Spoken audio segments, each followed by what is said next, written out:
जय माता दी। कैसे हैं आप सब? होप करती हूँ आप सब बहुत ही अच्छे होंगे। जैसा कि पता है आपको गाइस कि नवरात्रि शुरू होने वाले हैं, तो नवरात्रि में हमें पूजन सामग्री चाहिए होती है। तो हमें क्या क्या पूजन सामग्री चाहिए आज इसी की वीडियो में आपके साथ शेयर करने वाली हूँ। तो गाइस चलिए, हमें सबसे पहले देखिए, जब नवरात्रि शुरू होते हैं उससे पहले हमें सामग्री जो हमें एक दिन पहले लाकर रखनी होती है, जिससे हम अगले अगले दिन आसानी से जल्दी सुबह सुबह चौकी लगा सके माता रानी की। तो हमें चौकी लगाने के लिए देखिए क्या क्या सामान चाहिए। सबसे पहले तो हमें एक चौकी या पटा, जिसे बोलते हैं पटड़ा, तो आप वो भी ले सकते हैं, एक या दो, अगर दो जब चाहिए जब नवग्रह की स्थापना कर रहे हो आप। उसके बाद हमें लाल सूती वस्त्र चाहिए 1.25 मीटर, जो माता की चौकी पर बिछाया जाएगा। माता की तस्वीर चाहिए या फिर मूर्ति भी आप ले सकते हैं। उसके बाद हमें गणेश जी की फोटो, मूर्ति, अगर दोनों में से कुछ नहीं है तो आप सुपारी के भी गणेश जी बना सकते हैं। ठीक है। इसके बाद देखिए हमें चाहिए क्या, नवग्रह यंत्र। नवग्रह यंत्र जो होते हैं वो बहुत जरूरी होते हैं नवग्रहों की स्थापना।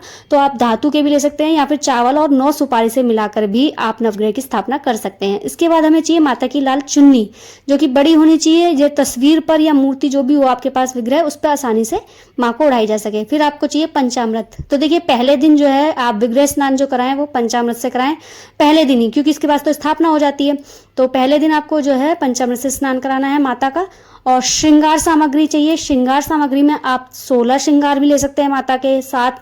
16 ना करें तो 7 कर लें, 7 भी ना हो तो 5 तो जरूर रखें, क्योंकि सुहाग की लंबी उम्र के लिए माता के आगे श्रृंगार की सामग्री आपको जरूर चढ़ानी चाहिए। तो उसके बाद आ जाती है देखिए कलश की स्थापना। तो कलश की स्थापना के लिए हमें क्या क्या सामग्री चाहिए। तो सबसे पहले जो हमें चाहिए वो है एक कलश। तो कलश तो चाहे आप मिट्टी का भी ले सकते हैं या फिर किसी धातु जैसे स्टील का या फिर पीतल, तांबा, जो भी हो आपके पास। और उसके बाद देखिए हमें चाहिए जल या गंगा जल। जल या गंगा जल से मेरा मतलब है कि जल शुद्ध होना चाहिए, उसके बाद आपको गंगा जल डालना है इसमें। फिर चाहिए हमें आम के, अशोक के और पान के पत्ते। अगर आम के ना हो तो अशोक, अशोक के ना हो तो पान के पत्ते तो आप जरूर कलश स्थापना में लगाएं। 5, 7 या 11 की संख्या में होने चाहिए। उसके बाद चाहिए हमें जल में डालने के लिए, कलश में जो जल में जो सामग्री जो डाली जाएगी वो है 1 लौंग, 1 इलायची, 1 सिक्का, 1 सुपारी और 1 हल्दी की गांठ। तो ये 5 चीजें हैं जो जल में डाली जाती हैं। तो ये सामग्री आपके पास जरूर होनी चाहिए। उसके बाद हमें जो कलश पर जो भेंट लगाई जाती है माता की, उसमें हमें क्या क्या सामग्री चाहिए, 2 लौंग, 2 इलायची, 1 सिक्का, 2 सुपारी, 2 पान के पत्ते, और हमें चाहिए चावल भी और पुष्प भी। तो ये सब चीजें जो है माता की भेंट में लगाई जाती हैं। इसके बाद हमें एक नारियल चाहिए, पानी वाला, मतलब जटा वाला जो होता है नारियल, वो चाहिए। सूखा नारियल नहीं चाहिए यहाँ पर। और एक कलावा चाहिए और एक छोटी चुन्नी चाहिए नारियल वाली। आप चाहें तो खाली कलावा भी लपेट सकते हैं और या फिर आप छोटी चुन्नी नारियल की ला सकते हैं। तो देखिए गाइस, ये सब मैं आपको इसलिए बता रही हूँ सामग्री, ताकि आप इसका स्क्रीनशॉट ले लें। अगर स्क्रीनशॉट नहीं ले सकते तो एज इट इज आप इसे उतार कर आप सामग्री ला सकते हैं। आपको ज्यादा दिमाग लगाने की जरूरत नहीं होगी कि क्या क्या लाना है क्या क्या नहीं। ये इसलिए मैं आपसे वीडियो शेयर कर रही हूँ। उसके बाद हमें ज्वारों की स्थापना करनी है। तो ज्वार उगाने के लिए हमें क्या क्या सामग्री चाहिए। सबसे पहले हमें चाहिए जौ। तो जो जौ है वो आप 100 ग्राम लीजिए। चाहे तो आप गेहूं भी ले सकते हैं या सप्तधान भी ले सकते हैं, लेकिन आपको 1 दिन पहले या 2 दिन पहले उसे भिगोकर रखना होगा। उसके बाद आपको चाहिए एक पात्र, मिट्टी का या फिर धातु का भी ले सकते हैं, किनारी वाला होना चाहिए। और उसके बाद मिट्टी चाहिए हमें रेत, शुद्ध और स्वच्छ। रेत या मिट्टी जो भी आपके पास हो वो शुद्ध और स्वच्छ होना चाहिए, कंकड़ रहित। उसके बाद देखिए अखंड ज्योति की हमें जो है स्थापना करनी है। तो अखंड ज्योति के लिए हमें क्या क्या सामग्री चाहिए। सबसे पहले एक बड़ा दीपक चाहिए, धातु का ले सकते हैं या फिर मिट्टी का भी ले सकते हैं, मतलब तांबा, पीतल जो भी आपके पास हो उसका भी आप दीपक ले सकते हैं। उसके बाद हमें चाहिए एक लंबी बाती चाहिए, बड़ी, जो 1.25 हाथ लंबी होनी चाहिए। रुई की बना सकते हैं या कलावे की, या रेडीमेड भी आप बाहर से ला सकते हैं, बनी बनाई मिलती है। उसके बाद हमें चाहिए देसी घी या फिर आप तिल का तेल भी ले सकते हैं, कम से कम 1.5 किलो, क्योंकि 9 दिन की स्थापना होती है तो 9 दिन तो इतना तो लग ही जाता है। उसके बाद देखिए अष्टदल कमल बनाने के लिए हमें चावल चाहिए 100 ग्राम। देखिए ये सब सामग्री कोई जरूरी नहीं है, आप सब सामान लेकर आए, जो जरूरी सामान है आप केवल वो भी ला सकते हैं, है ना। इसके बाद हमें देखिए पूजन सामग्री। पूजन सामग्री जो है मेन सामग्री है, ये सामान तो बहुत जरूरी होता है, तो इसे आपको तो लेकर आना ही आना है। तो हमें देखिए सबसे पहले जो पूजन सामग्री में सामान चाहिए वो है धूप बत्ती। धूप बत्ती का हमें 1 पैकेट चाहिए। और उसके बाद चाहिए अक्षत, रोली, चंदन, कुमकुम, हल्दी।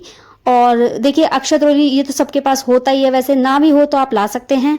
और जनेऊ चाहिए, गणेश जी को धारण जो कराते हैं, कच्चा सूत मतलब। कलावा ले सकते हैं, कलावा 1 चाहिए हमें। वस्त्र स्वरूप शहद, इत्र, लौंग, इलायची, कपूर 50 ग्राम। और उसके बाद पान, देखिए पान जो 2 भेंट के लिए चाहिए। उसके बाद देखिए कलश पर स्थापना के लिए 11 पान के पत्ते हमें अलग से चाहिए। कहने का मतलब अगर अशोक के आम के मिल जाते हैं तो ठीक है, वरना तो आम के पत्ते की तो आपको जरूर चाहिए। उसके बाद जो है आ जाती है सुपारी। सुपारी देखिए 20 से 25 सुपारी चाहिए अगर आप नवग्रह की भी स्थापना कर रहे हैं तो, वरना 3 से 4 सुपारी में काम हो जाता है। उसके बाद देखिए पुष्प चाहिए, माला, पुष्प या माला जो भी हो आपके पास, गुलाब या गेंदे की, ठीक है। और गणेश जी को अर्पण करने के लिए चाहिए दुर्वा। तो ये सब जो है लिस्ट, ये है सारी, मतलब जितनी भी स्थापना होती है ज्वार की, कलश की, अखंड ज्योत की और पूजन सामग्री, सारी लिस्ट उसकी है। आप चाहें तो इसमें से कुछ सामान जो जरूरी नहीं है आपके लिए, आप जिसे जरूरी नहीं समझते तो आप उसको स्किप भी कर सकते हैं। तो देखिए आप इन सब चीजों की जो है स्क्रीनशॉट आसानी से ले सकते हैं, क्योंकि मैं इस तरह से आपको लिस्ट दिखा रही हूँ जो आप आसानी से इसका स्क्रीनशॉट ले लें और बाद में आपको कोई दिक्कत ना हो, आप आसानी से सारी सामग्री ला सके। तो यहाँ पर इसके बाद आ जाती है हवन सामग्री। देखिए हवन सामग्री में हमें जो है क्या क्या सामान चाहिए।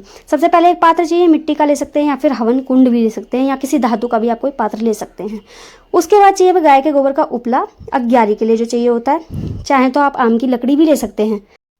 उसके बाद हमें चाहिए सामग्री, चाहे तो आप घर में बना भी सकते हैं सामग्री को। 100 ग्राम चाहिए घी, चाहिए हमें देसी, गूगल चाहिए, लौंग चाहिए, बतासे चाहिए 500 ग्राम, मतलब आधा किलो के करीब, क्योंकि बतासे हर चीज़ में इस्तेमाल होंगे, भोग वगैरह में भी। तो यहाँ पर हमें आधा किलो बतासे भी चाहिए। तो ये सब हमारी हवन सामग्री है। अगर आप हवन करते हैं तो ये सामग्री आपके पास जरूर होनी चाहिए। तो देखिए गाइस इसके बाद आती है भोग प्रसाद की बारी। तो भोग प्रसाद हमें क्या चाहिए, सुबह और शाम दोनों टाइम आपको भोग लगाना है। तो सबसे पहले आपको चाहिए देखिए लौंग और बताशे। जो 11 पे भोग लगाया जाता है वो लौंग और बताशे का होता है। तो कम से कम 250 ग्राम तो आपको चाहिए ही चाहिए। उसके बाद देखिए हमें पंचमेवा चाहिए 100 ग्राम, मिश्री चाहिए 100 ग्राम, मिठाई चाहिए, क्योंकि ये विशेष भोग होता है, आप लगा सकते हैं आप चाहें तो, नहीं तो कोई जरूरी नहीं है। मीठा पान आप पहले दिन माँ को जरूर समर्पित करें। कोई भी मौसमी फल, केला, सेब, अनार आप माँ को समर्पित कर सकते हैं। इसके बाद देखिए आ जाती है बात जाप और पाठ की, क्योंकि पूजा पाठ कर रहे हैं आप, व्रत कर रहे हैं, तो आपको जाप और पाठ भी जरूर करने चाहिए। तो देखिए श्री दुर्गा सप्तशती बहुत जो है बहुत ही माँ का प्रसिद्ध ग्रंथ है। आप चाहें तो इसको जरूर पढ़ें पूरे 9 दिन। और नवरात्र कथा पुस्तक भी आप ले सकते हैं, दुर्गा चालीसा का भी पाठ आप कर सकते हैं, या कोई अन्य देवी पुस्तक और ग्रंथ का भी आप पाठ कर सकते हैं। देखिए हमारी नवरात्रि पूजन सामग्री की लिस्ट हो जाती है यहाँ पर समाप्त। ये सारी सामग्री जो है आप एक दिन पहले लाकर रख लें, जैसे कि मैंने आपको बता ही दिया है। तो चलिए गाइस यहीं पर करती हूँ मैं वीडियो का एंड। अगर आपको मेरी आज की वीडियो अच्छी लगी हो तो प्लीज लाइक, शेयर, कमेंट जरूर करें और चैनल को सब्सक्राइब जरूर करें, क्योंकि गाइज आगे आने वाले हैं बहुत सारे तीज और त्योहार। तो आगे बहुत सारे पूजा पाठ से जुड़ी हुई मैं वीडियो शेयर करूंगी आप लोगों के साथ। तो प्लीज मेरे चैनल को सब्सक्राइब जरूर करें। तो चलिए गाइज मिलती हूँ आपसे नेक्स्ट वीडियो में, तब तक के लिए जय माता दी, राधे राधे।